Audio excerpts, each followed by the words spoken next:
কিন্তু তারা জানে না তাদের বাপ মোহাম্মদ আলী আমাকে ম্যানেজ করতে পারে নাই, তারা আমার ম্যানেজ করবে।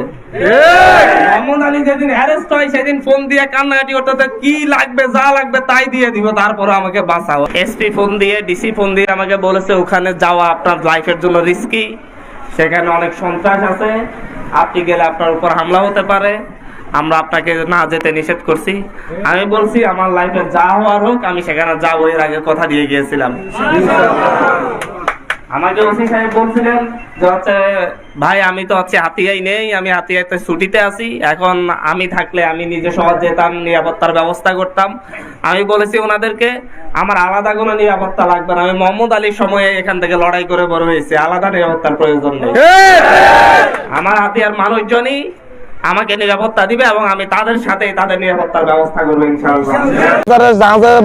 গ্রামের মানুষজনের সাথে ইফতার করার জন্য জাহাজমারা বাজারে আসি, সেখানে ইফতার শেষ করে আমি যখন হচ্ছে মানুষজনের সাথে কথা বলছিলাম, তখন হাজার হাজার মানুষ থেকে তারা এসে লাঠিসোঁটা নিয়ে অতর্কিত হামলা করে। সে হামলার পরে আমাদের অগণিত মানুষ আহত হয়, আমি নিজে আহত হই এবং হচ্ছে শহীদ রিটনের ভাই পর্যন্ত আহত হয়। পাশাপাশি এই জায়গায় তারা আমাদের এখান থেকে আমার গাড়ি ভাঙচুর করে এবং হচ্ছে 5-7টা কি 7টা আমাদের মোটর বাইক নিয়ে চলে যায়। এখনো তারা দুই পাড়ে বাজারের দুই পাশে তারা এখনো মহড়া দিচ্ছে অস্ত্র নিয়ে। তারা আমি বলেছি যে হচ্ছে আমি এখানে এসেছি, এখানে আমি বসে থাকবো, মেরে ফেলুক, আমরা এসব ভয় পাই না। শেখ হাসিনার বিরুদ্ধে আমরা লড়াই করছি, হাতিয়াকে সন্ত্রাস মুক্ত করার জন্য আমাদের লড়াই চলবে।